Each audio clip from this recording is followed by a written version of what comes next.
Hello good morning all of you. My self Davis Raj. पिछले class में जो है वो हम लोगों ने देखा था कि ग्रामर के जो दो टाइप थे। सबसे पहला ऑर्थोग्राफी, दूसरा इटिमोलॉजी। ठीक, उन दोनों को जो है वो हम लोगों ने देख लिया था। अब तीसरा जो टाइप है वो है आपका सिंटेक्स, जिसको हिंदी में हम लोग कहते हैं वाक्य विचार। आइए इसको देखने का समझने का कोशिश करते हैं। तो सिंटेक्स को हम लोग जो है वो डिफाइन कर सकते हैं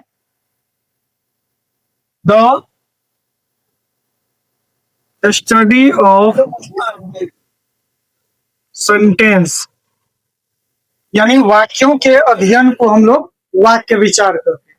क्योंकि सिंटेक्स का हिंदी नाम होता है वाक्य विचार, तो हम लोग बोल सकते हैं वाक्यों के अध्ययन को हम लोग वाक्य विचार करते हैं। ठीक, फिर एक टर्म यहाँ पर देखने को मिलेगा सेंटेंस। तो सेंटेंस मतलब होता क्या है, तब ना इसके अध्ययन को हम लोग जो है वो वाक्य विचार कहेंगे। यानी सेंटेंस का हिंदी होता है वाक्य।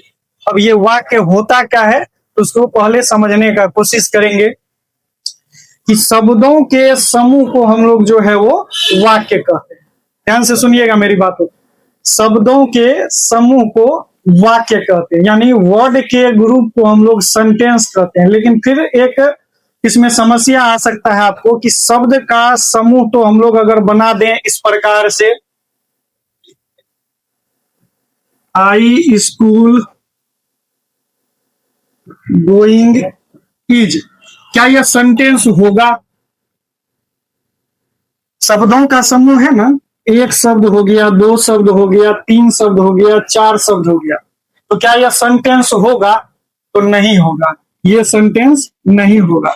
सेंटेंस कहलाने के लिए शब्द का समूह तो चाहिए, लेकिन एक कंप्लीट सेंस भी आना चाहिए। अगर कंप्लीट सेंस नहीं आएगा तो फिर कभी भी उसको हम लोग सेंटेंस नहीं कहेंगे। क्योंकि शब्दों का समूह जो होता है वो फ्रेज भी होता है। शब्दों का समूह फ्रेज भी होता है, शब्दों का समूह क्लॉज भी होता है, और शब्दों का समूह जो है वो सेंटेंस भी होता है। तो सेंटेंस कहने का मतलब हो जाएगा कि शब्दों का समूह तो चाहिए, उसके अलावा जो है वो कंप्लीट सेंस भी दे, तब जा करके उसको हम लोग सेंटेंस कहेंगे। तो आइए इसका जो है डिफाइन हम लोग देख लेते हैं। Sentence, group of words that make complete sense, यानी शब्दों का समूह जिसका पूर्णतः अर्थ हो, कोई ना कोई सेंस हो, तब उसको हम लोग सेंटेंस कहेंगे। अब जैसे एग्जांपल मैं लिखता हूं, इसी को मैं ठीक करके लिखता हूं, I am going to school, मैं विद्यालय जा रहा हूं। I am going to school, ये जो वाक्य है इसका कुछ ना कुछ क्राइटेरिया होगा, किस प्रकार से इसको जो है वो अरेंज किया गया है। आई को शुरुआत में रखे, उसके बाद एम रखे, फिर गोइंग रखे, फिर टू रखे, फिर स्कूल रखे। तो कोई भी जो सेंटेंस होता है उसका कुछ ना कुछ क्राइटेरिया होता है। तो दो क्राइटेरिया कम से कम आपको जो है वो याद रखना पड़ेगा, तब जाकर के आप बोल सकते हैं कि वो सेंटेंस कंप्लीट है। सबसे पहला है क्या कि आपको कोई भी सेंटेंस के शुरुआत में हमेशा कैपिटल लेटर का प्रयोग करना है। मान लीजिए ये मैं जो वाक्य लिखा हूं, I am going to school, इसके शुरुआत में जो ये आई लिखे हैं, आई है क्या? ये प्रोनाउन है, ठीक है। और ये देखिए कैपिटल लेटर लिखा हुआ है, ठीक। वाक्य के बीच में कैपिटल लेटर तभी प्रयोग होगा जब वो प्रॉपर नाउन हो। ध्यान से सुनिएगा मेरी बात को। वाक्य के शुरुआत में हमेशा हम लोग कैपिटल लेटर का प्रयोग करते हैं, बीच और में कभी भी कैपिटल लेटर का प्रयोग नहीं करते। हाँ, अगर वाक्य के बीच में कैपिटल लेटर दिखे तो समझिए वो प्रॉपर नाउन होगा।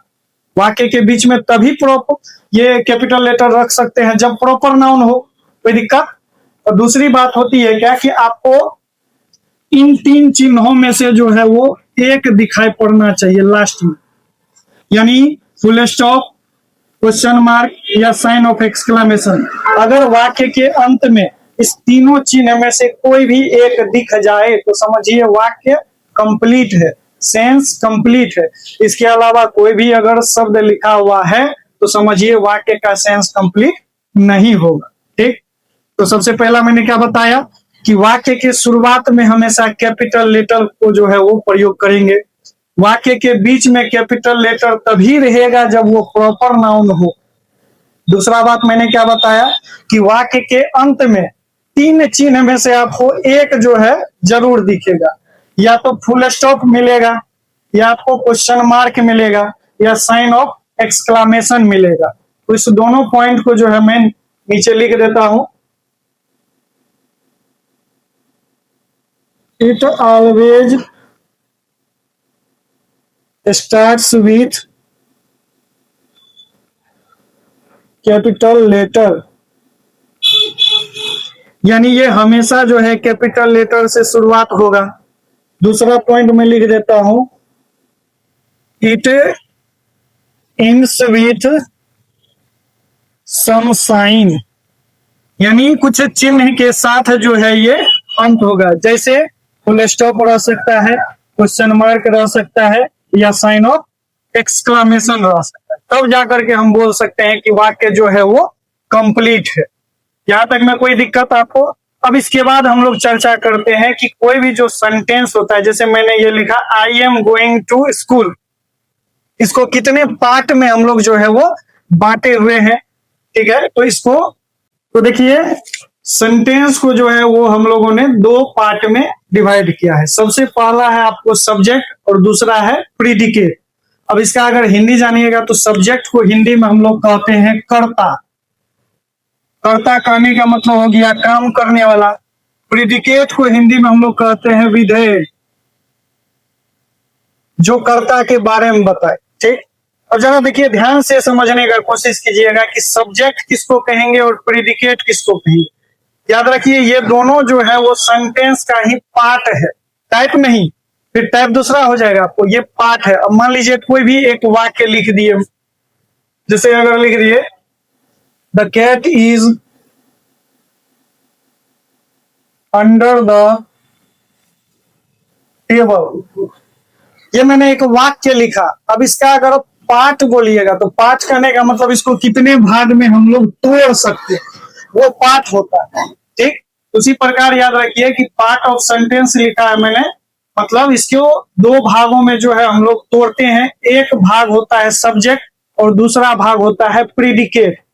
अब जरा ध्यान से सुनिए कि सब्जेक्ट किसको कहेंगे। इसका मैंने यहाँ डिफाइन लिख दिया है कि part of sentence that tells about doer, कहने का मतलब किसी भी वाक्य का वह भाग जो डूअर, डूअर मतलब होता है काम करने वाला। ठीक, काम करने के बारे में जो बताए उसी को हम लोग कहते हैं सब्जेक्ट। कोई दिक्कत? जैसे एक वाक्य मैंने लिखा आई एम गोइंग, इस वाक्य में देखिए कि जो काम करने वाला है उसी को हम लोग सब्जेक्ट कहते हैं। आई होप आप लोग को समझ में आ रही होगी मेरी बात, कि जो वाक्य में काम करने वाला होता है उसी को हम लोग सब्जेक्ट कहते हैं। कोई दिक्कत? कर्ता कहते हैं। इस वाक्य में काम हो रहा है जाने का, और इस जाने का काम कर कौन रहा है? तो आई। तो ये हो गया वाक्य का सब्जेक्ट। एक और बात याद रखिएगा कि सब्जेक्ट होने के लिए, किसी भी वाक्य का सब्जेक्ट होने के लिए या तो नाउन चाहिए या तो प्रोनाउन चाहिए। कोई दिक्कत? इस वाक्य में आई जो है वो हो गया सब्जेक्ट। इसके अलावा जो भी बचा हुआ भाग रहेगा, जो एडिशनल जानकारी आपको देगा सब्जेक्ट के बारे में, उसी को हम लोग कहते हैं प्रीडिकेट। तो देखिए मैंने यहाँ प्रीडिकेट का डिफाइन लिखा है कि part of sentence that tells about the subject, यानी वाक्य का वह भाग जो कर्ता के बारे में जानकारी दे, कर्ता के बारे में कुछ बताए, उसी को हम लोग बोलते हैं प्रीडिकेट। आई होप आप लोगों को सब्जेक्ट और प्रीडिकेट में कोई दिक्कत नहीं रहा हो। जैसे यहाँ मैंने एक एग्जांपल लिखा, तो आप लोग जरा बता सकते हैं कि इसमें सब्जेक्ट क्या है और प्रीडिकेट क्या है। तो देखिए सब्जेक्ट हो गया द कैट, क्योंकि ये एक ऐसा शब्द है जो वाक्य में काम करने के, मान लीजिए इस वाक्य में कोई भी काम हो रहा होगा, या तो मुख्य रूप से काम हो रहा होगा, नहीं तो किसी सहायक क्रिया के सहारे जो है वाक्य को मैंने कंप्लीट किया होगा। तो इस वाक्य में मुख्य रूप से काम करने वाला शब्द जो है, यानी डूअर जो है, उसी को हम लोग सब्जेक्ट कहेंगे। तो इस वाक्य का सब्जेक्ट हो गया कैट। और याद रखिए अभी तुरंत मैंने बताया कि सब्जेक्ट होने के लिए या तो नाउन चाहिए या तो प्रोनाउन चाहिए। इस वाक्य में द कैट हो गया आपका सब्जेक्ट। अब बाद बाकी जो यहां से रेस्ट ऑफ द पार्ट है सेंटेंस का, ये रेस्ट ऑफ द पार्ट जो है ये हो जाएगा आपका प्रीडिकेट। एक उसी प्रकार जैसे मैंने यहां लिखा आई एम गोइंग, तो इस वाक्य का आई हो गया आपका सब्जेक्ट, एम गोइंग जो है वो हो जाएगा आपका प्रीडिकेट। उसी प्रकार नीचे वाले वाक्य जो है आई हो गया सब्जेक्ट और ये वाला भाग जो है ये हो जाएगा आपको प्रीडिकेट। ठीक, आई होप आप लोगों को जो है वो समझ में आ गया हो। इसके बाद जो है अगले वीडियो में हम लोग जो है वो सेंटेंस के जो टाइप है, ये तो पार्ट था, इसके बाद अगले वीडियो में हम लोग सेंटेंस के जो टाइप है उसके बारे में पढ़ेंगे। तब तक आप लोग अगर चैनल पर नए हैं तो आप लोग जो है जरूर चैनल को सब्सक्राइब कर दे। वीडियो अगर अच्छी लगी हो तो वीडियो को लाइक जरूर करें और अपने दोस्तों में शेयर करें, ताकि किसी को अगर बेसिक ग्रामर का नॉलेज चाहिए हो तो उस तक जो है ये इंफॉर्मेशन पहुंच सके और काफी ज्यादा जो है वो कारगर होगा उसके लिए। तो बेसिक से एकदम एडवांस तक हम जो है वो लेकर के आप लोगों को जाएंगे। तो चैनल से जुड़े रहिए। तब तक के लिए आप अपना ख्याल रखिए। धन्यवाद, मिलते हैं अगले वीडियो में।